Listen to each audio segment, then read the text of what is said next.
जम्मू कश्मीर की दो अलाई पार्टीज़ कांग्रेस और नेशनल कॉन्फ्रेंस में क्या सब कुछ ठीक चल रहा है?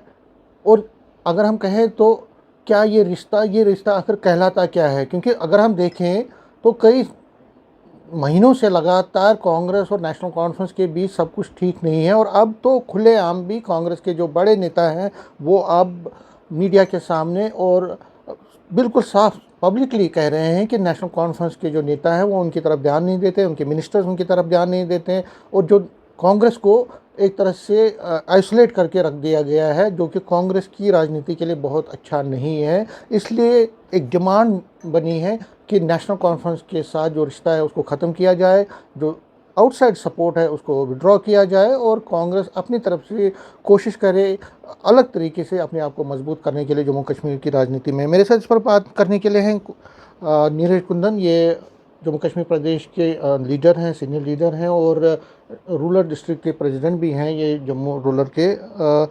इनसे हम बात करने की और जानने की कोशिश करेंगे कि आखिर क्या है, क्या क्या हुआ है और क्यों ये नाराज़ हैं नेशनल कॉन्फ्रेंस से। नीरज जी, न्यूज़ 18 से बात करने के लिए आपका बहुत बहुत शुक्रिया।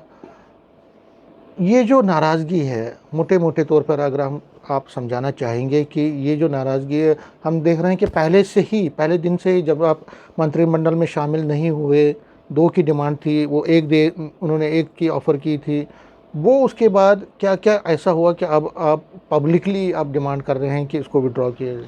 देखिए, पहली बात है, बात दो और एक के कारण नहीं थी, बात स्टेटहुड की थी। एक एजेंडा था जिसमें कांग्रेस पार्टी ने ये निर्णय लिया कि जब तक स्टेटहुड नहीं मिलेगी तब तक जो है हम उनको एनसी को बाहर से सपोर्ट करेंगे।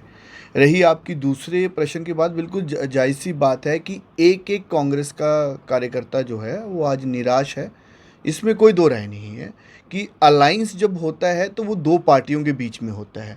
वो कोई वन साइडेड खाली टेक अवे नहीं होता है, वो दोनों साइड से चीज़ें जो है टेक अवे होती हैं।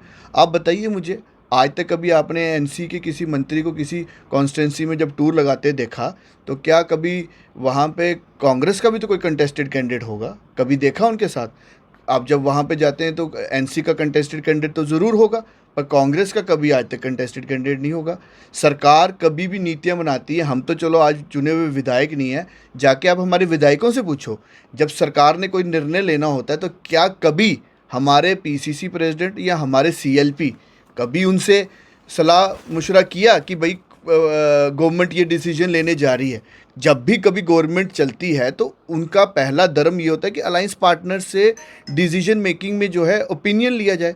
और आखिरी बात मैं आपको कहूँगा कि सीधे तौर पर मना किया गया है ऊपर से। अब ऊपर से का मतलब मुझे नहीं पता, कई जगह पे ब्यूरोक्रेसी में चले जाओ या कहीं इनके चले जाओ तो एक शब्द आता है कि ऊपर से मना किया। वो ऊपर कौन है? अब ऊपर जहाँ तो फारूक साहब हैं, जहाँ तो उमर साहब हैं। अब ये तो इनको बताना पड़ेगा कि वो कौन से ऊपर वाले ने जो है यहाँ पे मना किया हुआ है कि कांग्रेस का एजेंडा आप मत चलाओ। अब पता नहीं अंडरग्राउंड आपको बीजेपी का एजेंडा चलाना है। तो इसी को लेते हुए मुझे लगता है कि सबने अपनी बात जो है सबके ज़ाहिर रखी है। और ये अलायंस कांग्रेस पार्टी ने एक लार्जर इंटरेस्ट में रखा था कि बीजेपी को बाहर रखने के लिए। बट अगर हम अलायंस में रह के ही उनकी ही एजेंडा चलाना है तो फिर इस अलायंस का मकसद क्या है? मतलब अलायंस का और उससे पहले आगे चल के जो 30 तारीख को हुआ था, जो 30 को कांगड़ा में जो मीटिंग हुई थी, उसमें क्या क्या राहुल जी के सामने आपने क्या किया, जो आपके डिस्ट्रिक्ट प्रेसिडेंट उन्होंने क्या बात की? देखिए, वो तो एक इंटरनल मीटिंग थी, मैं आपको बताना चाहूँगा। उसमें तो खाली जो डिस्ट्रिक्ट प्रेसिडेंट्स थे उन्होंने अपनी राय रखी। उन्होंने अपनी राय रखी कि जो है जब क्वेश्चन आया कि अलायंस होना चाहिए नहीं होना चाहिए, तो उन्होंने बोला कि इस तरीके का तो अलायंस नहीं होना चाहिए जो अभी वर्तमान में जो स्थिति है। इस तरीके का अलायंस जहाँ पे ना तो हमारे एमएलएस को पूछा जाता है, ना आम कार्यकर्ताओं को पूछा जाता है कि इस तरीके का ही अगर अलायंस चलाना है तो इससे हमें नुकसान है, हम उनके पाप के घड़े को इस तरीके से ढो नहीं सकते। दोनों से क्या लगता है आपको कि जो आपका एक एम था, बीजेपी के खिलाफ फाइट थी और इंडिया ब्लॉक का वो हिस्सा थे, क्या आपको लगता है कि पिछले 18 महीने से जिस तरह से सरकार चल रही है, कहीं ना कहीं आप डिसअपॉइंटेड या निराश है? डिसअपॉइंटेड तो बिल्कुल हैं। कांग्रेस पार्टी का भी एक मैनिफेस्टो था। अगर कांग्रेस पार्टी ने आज बाहर से समर्थन दिया हुआ है तो कांग्रेस पार्टी के मैनिफेस्टो पे भी उनको विचार करना चाहिए। कांग्रेस पार्टी की लीडरशिप को ऑन बोर्ड लेना चाहिए।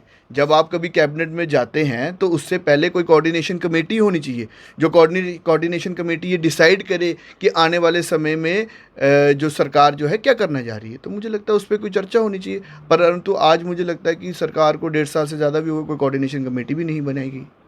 कई तो लोग आपके लोग ये भी कह रहे हैं कि आप सरकार से विड्रॉल ऑफ सपोर्ट इसलिए भी करना चाहते हैं क्योंकि एंटी इनकम्बेंसी का खतरा आप पे भी मंडरा सकता है, हालांकि आप सरकार में नहीं है, लेकिन कल ये भी एक फैक्टर रह सकता है। बात एंटी इनकम्बेंसी की नहीं, बात है कोई किसी ने अगर काम करना है तो जनता के काम करने हैं। अगर कांग्रेस पार्टी ने मैनिफेस्टो लॉन्च किया था, सरकार में अगर हम आएंगे तो ये करेंगे, अगर वो चीज़ें होते नहीं दिख रही तो हम क्यों करेंगे भैया? हम फिर ये आउट ऑफ स्पोर्ट भी क्यों देंगे? जब अगर हमारे मैनिफेस्टो पे कोई चर्चा नहीं होगी, कोई कोऑर्डिनेशन कमेटी नहीं बनेगी, उस पर कोई ब्लूप्रिंट नहीं बनेगा तो क्यों करेंगे? देखिए, एक तो कोalition धर्म आप कहते हैं कि निभा नहीं रही है सरकार, उमर साहब नहीं निभा रहे हैं, आपको राज्यसभा की सेफ सीट नहीं मिली, ठीक है। उसके बाद आपने जो चाहा वो कोऑर्डिनेशन कमेटी की भी मांग की, आपने वो भी नहीं हुआ। तो आपको क्या लगता है हाईकमान को आप फाइनली फैसला लेना चाहिए और इससे दूर रहना चाहिए? मतलब उनका तो लग रहा है कि कोई दुलमिल सा। देखिए, ये तो बिल्कुल हमारी हाईकमांड जो है उनको इस पे फैसला लेना चाहिए, और हमने भी वहाँ पे यही बात रखी थी। हमने लास्ट में जो है फैसला हाईकमांड पे रखा है कि हाईकमांड को जो है जो भी फैसला लेंगे वो हमें मंजूर है, लेकिन हमने खाली अपनी बात रखी है। मगर नीरज जी, आपको नहीं लगता कि अगर आप विड्रॉल ऑफ सपोर्ट करें तो बीजेपी की नज़र लगी हुई है, बीजेपी की नॉमिनेटेड एमएलएज पर नज़र है कि वो अगर उनके पाले में आ गए फिर वो खेला भी कर सकते हैं। तो आपको नहीं लगता है कि आप जल्दबाजी में अगर कुछ करेंगे तो बीजेपी को फ़ायदा होगा?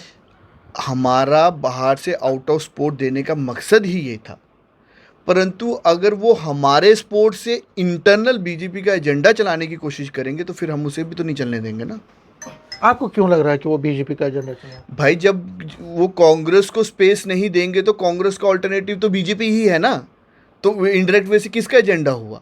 आप कांग्रेस को स्पेस ना देके उसको ऑक्सीजन ना देंगे तो आप इसका मतलब उसकी दूसरी पार्टी को ऑक्सीजन दे रहे हैं।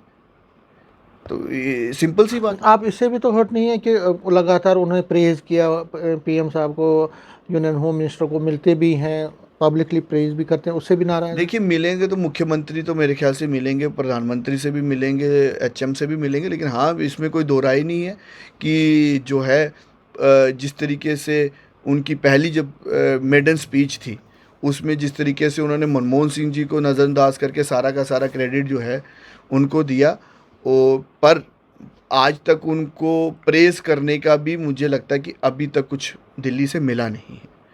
अभी पता नहीं और कितनी प्रेज़ करने पे उनको कुछ हल्का फुल्का मिलेगा, ये तो वक्त ही बताएगा। लास्ट में पूछना चाहूँगा कि कितना टाइमलाइन आप देते हैं सरकार, मतलब अपनी पार्टी को, क्या आप डिमांड करते हैं? देखिए, we are a committed cadre worker.